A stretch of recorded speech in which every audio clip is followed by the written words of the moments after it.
What if the story of Atlantis, the ancient myths of gods and titans, and the opening chapters of the Bible are not separate histories, but fractured memories of the same catastrophic event? For centuries, we have been taught to keep these narratives in their own boxes. One is mythology, one is faith. But what if that separation is the greatest historical deception ever told? The echoes are too loud to ignore. Nearly every ancient culture on Earth, separated by oceans and millennia, tells the same foundational story. A golden age where divine beings walked with men, a fall from grace fueled by forbidden knowledge and pride, and a world-ending cataclysm of fire or flood that wiped the slate clean. Tonight, we are not just retelling these stories. We are putting them on the investigation table, side by side.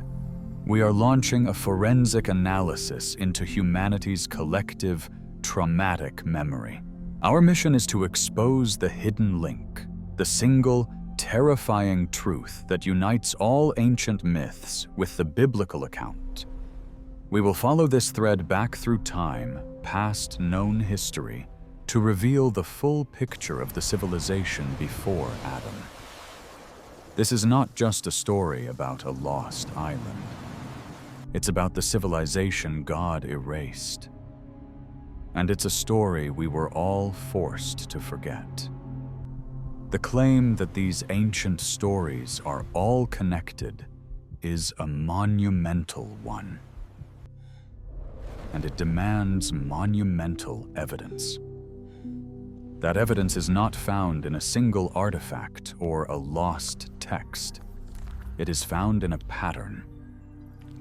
A recurring narrative blueprint, a 4-act tragedy that is embedded in the DNA of nearly every ancient culture on Earth, as if humanity is suffering from a collective, recurring nightmare. Let's dissect this unchanging pattern. Act 1 is always the Golden Age, a memory of a primordial paradise, a time when the gods walked with men, when lifespans were impossibly long and the world knew no war or suffering. In the Bible, it is Eden. In Greek myth, it is the age of Cronus. In Hindu lore, it is the Satya Yuga, the age of truth. It is a memory of a perfect beginning. Act 2 is the great transgression, a catastrophic fall from grace. Humanity, or a divine faction interacting with humanity, becomes arrogant. They acquire a forbidden knowledge. They break a sacred law. They commit an act of hubris that offends the heavens. This is Adam's choice at the tree of knowledge. It is the pride of Atlantis. It is the wickedness that angers Zeus. Act 3 is the global cataclysm. The divine response is not a minor punishment. It is a world-resetting judgment. Overwhelmingly, this judgment takes the form of a great flood, a deluge that wipes the slate clean, submerging the entire world and destroying the corrupted civilization. And Act 4 is the remnant and the restart. Amidst the universal destruction, a single righteous man or family is chosen.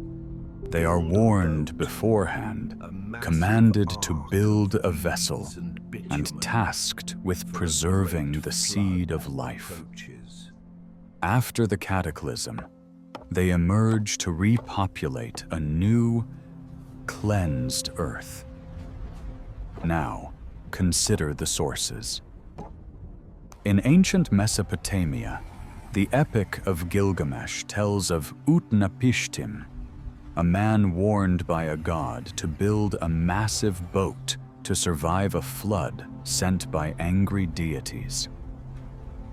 In ancient Greece, the myth of Deucalion and Pyrrha describes a nearly identical scenario, with Zeus flooding the world and the righteous couple surviving in a wooden chest.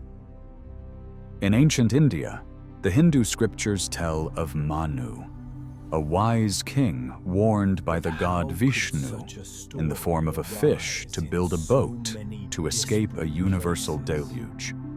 And of course, there is the most famous version of all, the biblical story of Noah and his ark. The parallels are too numerous, too specific, and too geographically widespread to be a coincidence. To dismiss this as mere storytelling is to ignore the most profound historical clue we have ever been given. Humanity is not inventing separate stories. It is desperately trying to remember one. They are all corrupted echoes, fragmented recollections of the same single historical event, the destruction of the civilization before Adam. A shared global memory is a powerful piece of evidence, but it is not proof. To move from correlation to causation, we must now conduct a forensic comparison. We will place the core elements of these ancient narratives side by side on the investigation table. We will create a matrix of civilizations, and as we fill in the data, you will see for yourself that we are not just looking at similar stories. We are looking at the same story, told in different languages, with the names changed to protect the guilty. Let's begin with the Golden Age. The Bible calls it Eden, a perfect garden where God walked with man. The Book of Enoch expands this, describing an era where divine beings, the Watchers, acted as benevolent guides for humanity. Now, look to ancient Greece. The poet Hesiod calls this the Golden Age of man, a time when mortals lived like gods without sorrow of heart, remote and free from toil and grief. The parallels are undeniable.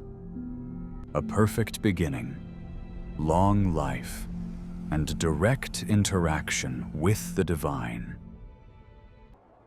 Next, the transgression. In the Bible, this is Adam's disobedience, and more catastrophically, the crime of the Watchers who crossed a sacred boundary. Now, look at Plato's account of Atlantis. He writes that the island was destroyed because its inhabitants, who were of a divine nature, allowed that nature to become adulterated by a mortal admixture. They became filled with unrighteous pride. It is the same crime, told with different terminology, a forbidden mixing, an act of divine human hubris. Now for the most explosive parallel, the hybrid offspring. The result of the Watchers' sin was the Nephilim, a race of demigod giants who filled the earth with violence. Let's cross-reference this with Greek mythology. What was the result of the Greek gods constantly intermingling with mortals? The birth of the demigods. Hercules, Perseus, Theseus.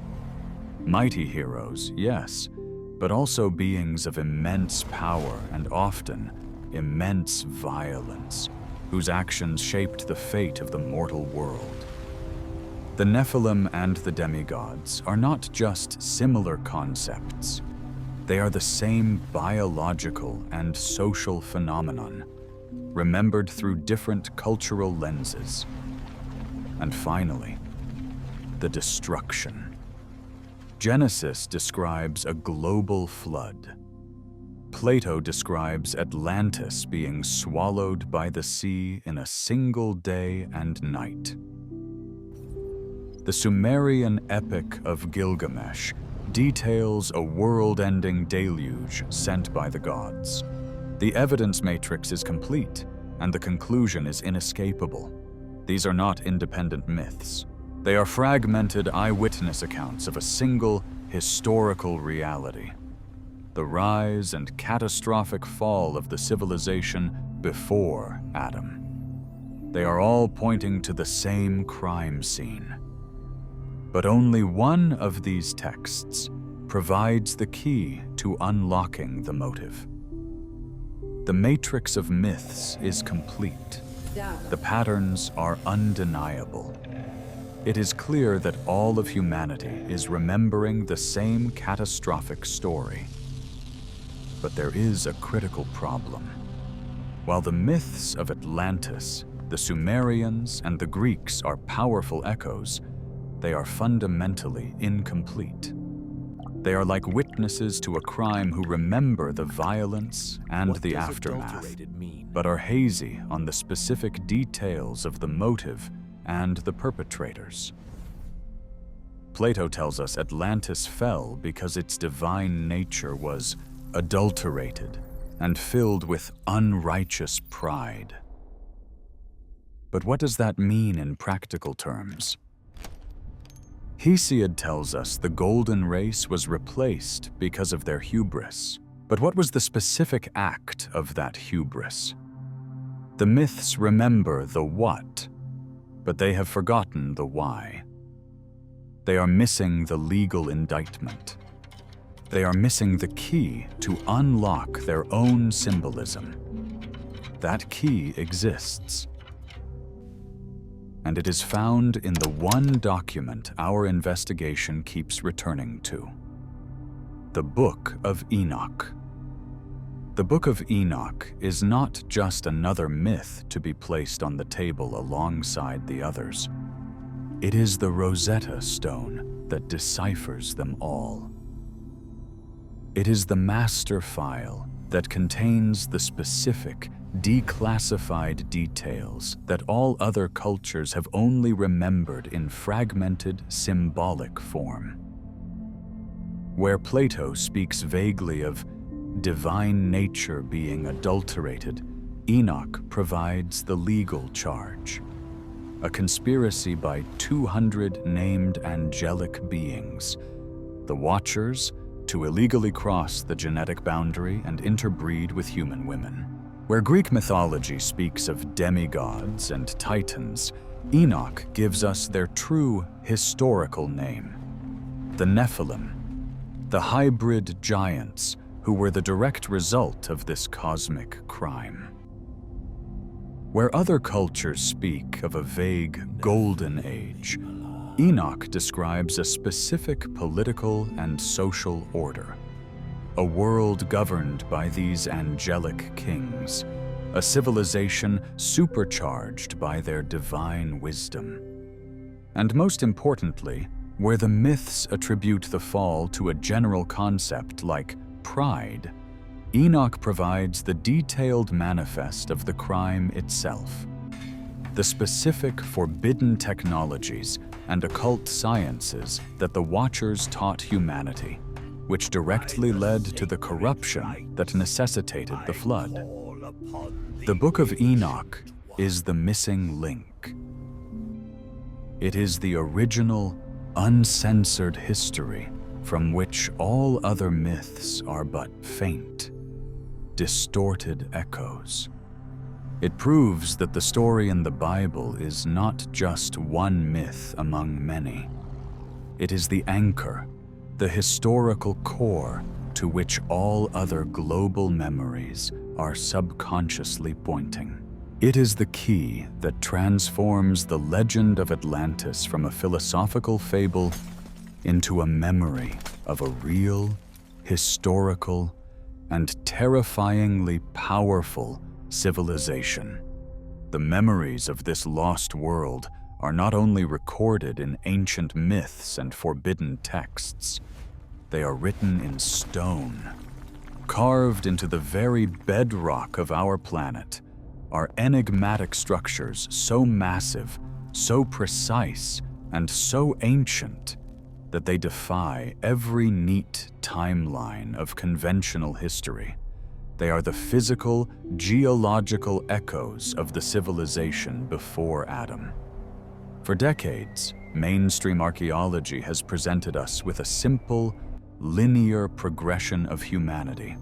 Hunter-gatherers slowly evolved, learned agriculture, built villages, and eventually great civilizations. But the stones themselves cry out a different story. Travel to the highlands of Bolivia, to a site called Puma Punku. Here you will find massive blocks of diorite, one of the hardest stones on Earth, cut with laser-like precision and interlocking joints that modern engineers would struggle to replicate. The official story claims this was done with simple Bronze Age tools. But the evidence on the ground suggests a technology far beyond what should have existed. Now, journey to Baalbek in Lebanon. In the foundations of a later Roman temple lie the true enigma, the trilithon. 3 colossal limestone blocks, each weighing an estimated 800 tons. Nearby lies an even larger, unfinished block, the stone of the pregnant woman, weighing over 1,200 tons. How did an ancient society, without the aid of modern cranes, quarry, transport, and lift these monoliths with such precision? And then there is Göbekli Tepe in Turkey. A vast temple complex, precisely engineered, dated to at least 12,000 years ago, 6,000 years before the invention of the wheel, writing, or pottery. These are not anomalies. They are data points. They are the fingerprints of a lost technology, the architectural fossils of a civilization with a level of scientific and engineering knowledge that simply does not fit our accepted historical model. So we must ask the forbidden question. If this was not the work of primitive, early man, then whose work was it? Could these be the remnants of the very forbidden knowledge that the Book of Enoch claims the Watchers taught humanity? Could the secrets of metallurgy, advanced mathematics, and perhaps even acoustic levitation or vibrational resonance be part of the dark curriculum they unleashed upon the world? In this context, these megalithic sites are not just temples. They are the ruins of the civilization before Adam. They are the last, silent testaments to the power and technological prowess of the world that was ruled by the Nephilim, the civilization God erased. They are the physical proof that the Golden Age remembered in the myths was not a pastoral fantasy, but a technological powerhouse. The myths, the forbidden texts, and the silent stones all point to the same inescapable conclusion. Let us now step back from the individual pieces of evidence and, for the first time, assemble the complete mosaic. Let us reconstruct the full portrait of the civilization before Adam. This was not a world of scattered, primitive tribes. It was a global, technologically advanced, and socially complex civilization, unified under a single, terrifying power structure. At the top of this pyramid were not human kings, but the hybrid offspring of the Watchers, the Nephilim. These demigod giants were the ruling elite, the priest kings, the military commanders. Their capital city, the one remembered by Plato as Atlantis, was likely a marvel of engineering. a hub of immense power and wealth, built with technologies we are only now beginning to understand. Around the globe, satellite cities and temple complexes, whose ruins we now call Baalbek and Puma Punku, were constructed with impossible precision, all interconnected in a global network. The source of their power was the forbidden knowledge passed down from their angelic fathers. This was not just a society with advanced tools, it was a society steeped in the occult. Genetic manipulation, astrology, weaponized metallurgy, and powerful enchantments were not fringe practices. They were state sciences, the very foundation of their power. Humanity in this world existed in a state of subjugation. Some were slaves, forced to labor for their giant masters. Others worshipped them as gods, offering sacrifices at their altars in exchange for protection or power. The culture was one of rampant violence, insatiable consumption, and absolute pride. They saw themselves as the pinnacle of creation, an immortal dynasty that had successfully merged the divine with the mortal. This is the world that Genesis chapter 6 describes in its brief, understated horror. A world where all flesh had corrupted its way, where the earth was filled with violence. It was a cancer on creation, a genetic and spiritual dead end, a civilization so arrogant and so thoroughly defiled that it believed it could challenge heaven itself. This was not just a sinful world in need of correction. This was a rival kingdom, a counterfeit creation. And it was in response to this absolute systemic corruption that the most extreme judgment imaginable was deemed necessary. It was a civilization that God Himself chose to erase, not just from the face of the earth, but from the memory of mankind. The evidence for this global, technologically advanced civilization before Adam is overwhelming, echoed in myths, texts, and ruins across the world, which leads to a profound and troubling question. If this story is so foundational, so critical to understanding the true nature of the cosmic war, why does the Bible dedicate only a few cryptic verses to it? Why was this epic history of Atlantis, the Watchers, and the Nephilim so brutally redacted? The answer is one of the most brilliant and ruthless acts of theological censorship in human history. When the ancient Hebrew scribes and prophets compiled what we now call the Old Testament, their primary mission was not to write an exhaustive, encyclopedic history of the world. Their mission was singular and sacred, to forge the identity of a unique people, Israel, and to trace a single, holy bloodline, the line of covenant from Adam, through Seth and Noah, to Abraham and his descendants. From this laser-focused perspective, the entire magnificent, terrifying story of the pre-Adamic civilization was a dangerous distraction. It was a story populated by other gods, the Watchers and Nephilim who were worshipped by the surrounding pagan nations.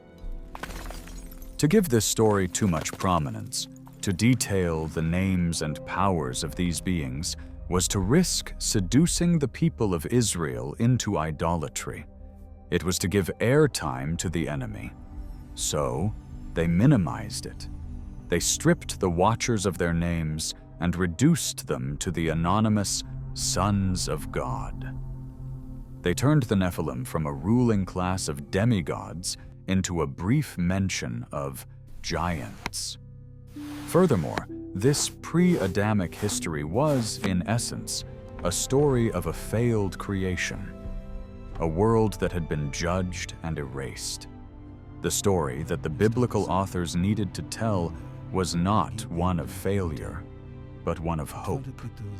A story of a new beginning, a new covenant, a new man, Adam.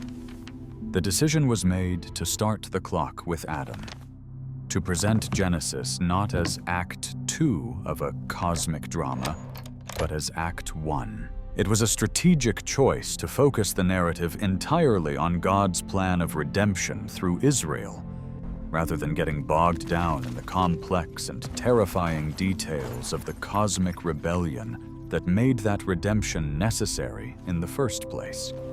They didn't deny the story, they simply buried it in a footnote, confident that its full, terrifying meaning would remain hidden from all but the most dedicated seekers. The biblical authors had a theological reason to redact the story. But what about the rest of the world?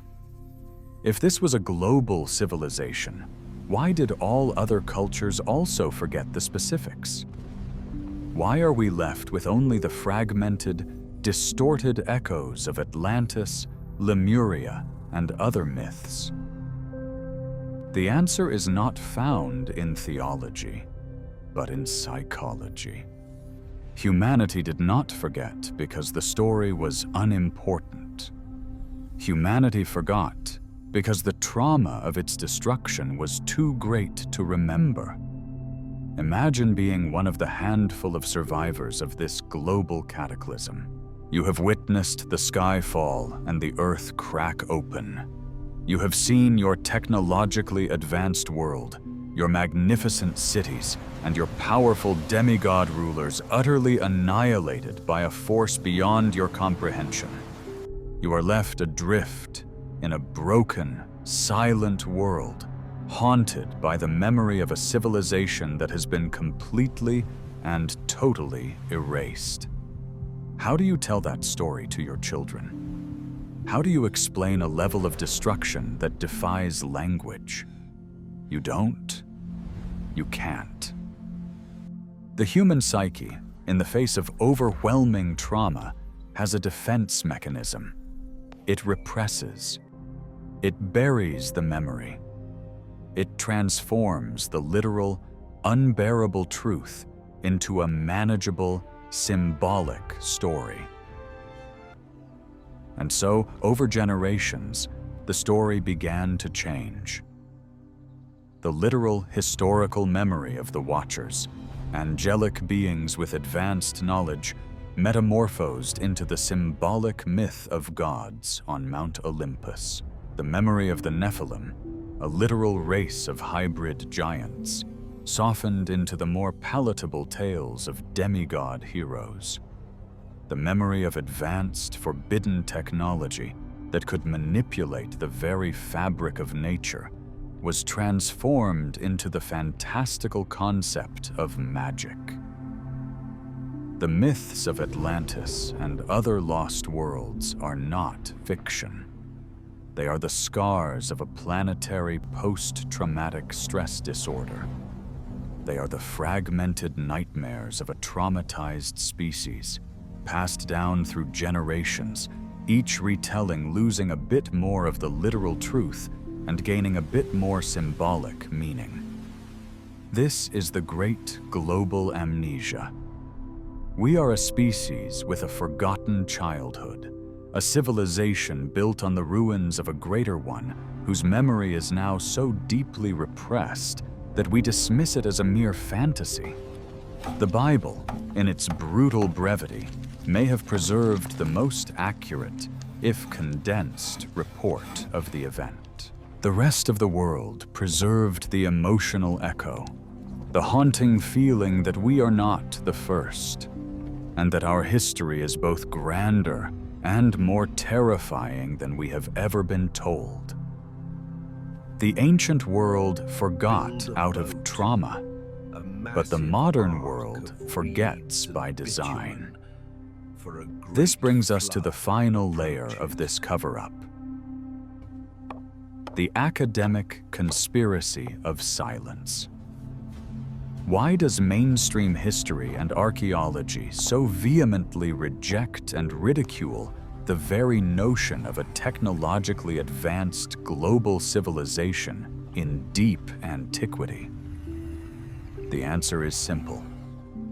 Its existence would shatter the single most sacred doctrine of modern thought, the theory of linear, progressive evolution. The story we have been taught since childhood is a neat, orderly, and deeply flattering one. It is a story of upward momentum. We began as primitive, grunting cavemen. We slowly discovered fire, invented the wheel, learned to farm, built villages, and climbed, step by painful step, up the ladder of progress until we reached the glorious pinnacle of our current, modern civilization. This narrative is not just a scientific theory. It is the foundational myth of the modern world. It is the story that gives us our sense of superiority, our belief in inevitable progress, and our faith in the power of human reason alone. Now, into this clean, orderly narrative, introduce the chaotic, explosive data point of a pre-Adamic civilization. Introduce Göbekli Tepe, a massive temple complex built 6,000 years before Stonehenge. Introduce Puma Punku, with its impossible stonework that defies Bronze Age tools. Introduce the persistent global myths of a golden age that was more advanced than what followed. Suddenly, the neat line of progress is not a line at all. It is a violent, chaotic cycle, a story of rise and fall, of incredible technological peaks, followed by catastrophic, dark age valleys. It suggests that we are not the pinnacle of creation, but perhaps merely the survivors of a forgotten apocalypse, rebuilding our world with a fraction of the knowledge that was lost. This is a truth that the academic establishment cannot and will not tolerate. To acknowledge the possibility of a civilization zero is to admit that their foundational model of history is wrong. It would require rewriting every textbook, reevaluating every archaeological site, and confronting the uncomfortable possibility that the ancient texts they dismissed as myth might actually contain a more accurate record of our past than their own scientific theories. And so, the evidence is ignored. The anomalies are dismissed. The megalithic ruins are attributed to impossible feats with primitive tools, and anyone who dares to connect the dots between the myths, the texts, and the stones is branded a pseudo-scientist. It is the final and perhaps most effective layer of the great global amnesia, a deliberate, institutional refusal to look at any evidence that challenges the comforting, self-congratulatory story we have chosen to tell ourselves. So, we have declassified a repressed memory. We have exposed a global amnesia, a trauma so deep that it was rewritten as myth, and a truth so inconvenient that it has been academically ignored. But this investigation into the civilization before Adam is not just about the past. It is a terrifyingly relevant warning about our future. Because all of these fragmented memories, from the Bible to Atlantis to the ancient myths, do not just tell a story of a golden age. They tell the story of a recurring cycle, a fatal pattern that is repeating itself right now in our own time. Let's dissect the blueprint of the fall. The pattern is always the same. A civilization reaches a peak of technological power. It acquires knowledge that was once thought to be the exclusive domain of the gods. And then, its technological prowess outpaces its moral wisdom. Pride, arrogance, and a lust for power lead to a great transgression. And that transgression is always followed by a cataclysmic, world-resetting judgment. The Watchers and the Nephilim possessed a forbidden knowledge of genetics, warfare, and the cosmos, and they used it to corrupt the world. The Atlanteans, according to Plato, possessed technologies that allowed them to engineer their society. But their pride led to their downfall. Now look at us. We are the first civilization since theirs to unlock these same forbidden doors. We are editing the very code of life with CRISPR. We are creating non-human intelligence with AI that is rapidly exceeding our own. We hold the power of the sun in our hands with nuclear weapons. We have, in every sense, acquired the power of the gods. The question is, have we acquired the wisdom?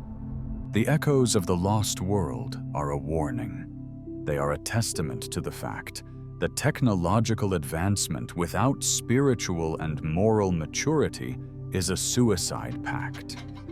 They prove that there is a cosmic law.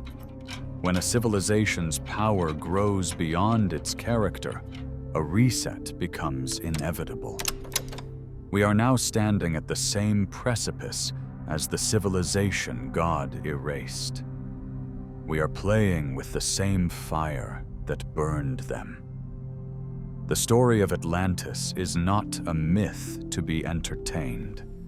It is a history lesson we have failed to learn. And the clock is ticking. The cycle of pride and destruction is a terrifying one.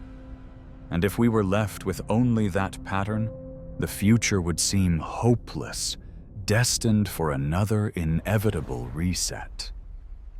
But the hidden link between all these stories reveals another, more powerful pattern, the pattern of the remnant.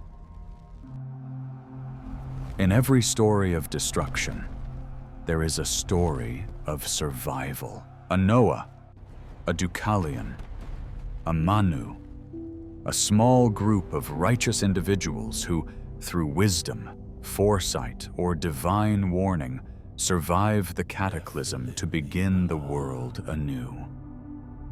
This reveals a profound truth. Even in the face of overwhelming corruption and inevitable judgment, there is always a path of escape for those who seek a higher wisdom. And this, perhaps, is the true reason why these memories are resurfacing now with such incredible force. The global amnesia is ending. The interest in Atlantis, in the Book of Enoch, in ancient myths, in the civilization before Adam, it is not a coincidence. It is not a passing fad. It is a global, spiritual awakening. Humanity is beginning to remember. We are collectively sensing that we are standing at the end of a cycle, and we are subconsciously searching for the wisdom of the survivors. We are looking for the blueprint, not of destruction, but of preservation. The story of the civilization God erased is not meant to be a tale of despair. It is the ultimate cautionary tale, resurfacing in our collective consciousness at the precise moment we need it most. It is a divine wake-up call, an invitation to break the cycle. an invitation to choose wisdom over technology, character over power, and divine guidance over human arrogance. The knowledge is returning. The memory is being restored. We are being given a chance that the Atlanteans and the world of the Nephilim were not.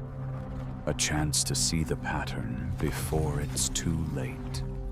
A chance to become the remnant before the rains begin to fall. Tonight, we have journeyed to the edge of forgotten history. We have followed the breadcrumb trail left in ancient myths, in the censored pages of the Bible, and in the impossible ruins of Atlantis.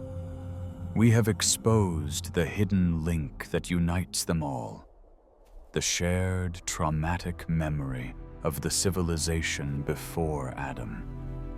A world of immense power, of cosmic rebellion, and of a divine judgment so absolute that it triggered a global amnesia.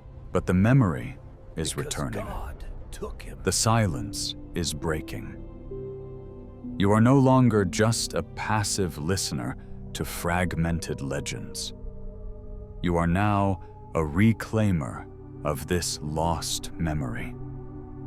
You hold the key that connects the dots, the lens that allows you to see the single, coherent story that humanity has been trying to tell itself for millennia.